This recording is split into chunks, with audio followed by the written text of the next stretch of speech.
Magliligpit nga ako.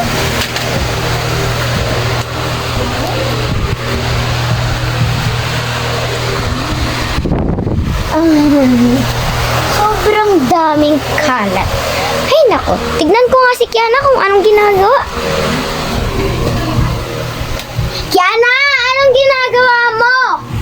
Nagsusulat ng assignment. May assignment kami eh. Okay, kasunod niyan, kumain ka na doon. May pagkain na doon. O sige po. Okay, anak. Mag-aral ka lang dyan, ha? Opo.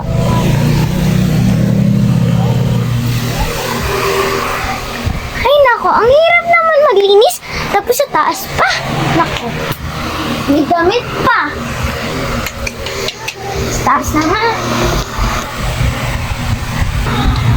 Ay, nako. Kiana! Ba't di ka nag-aayos dito sa taas? Di ba sabi ko mag-ayos ka? Ay, nakalimutan po. Sorry po. Magpakita ka, Kiana. Lagi na lang. Bakit po? Lagi na lang madumi yung dito.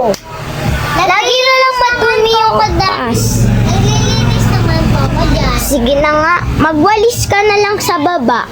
O, sige po. Ay, yung unan po. Ay, yung unan ba? Wait lang. Ay, nandito pa yung kama.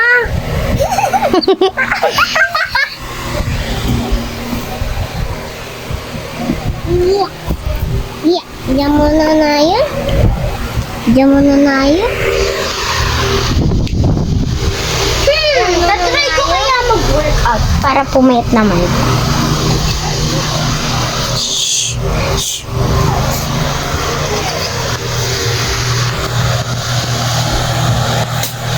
Ay, nako. Ay, no. Sira na naman. Itipan ko nga.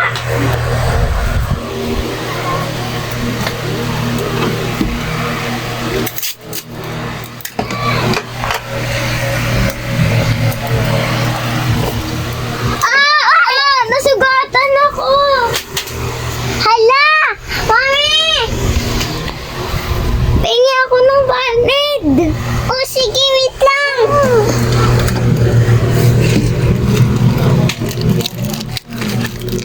Kunyari lang. Ito na po.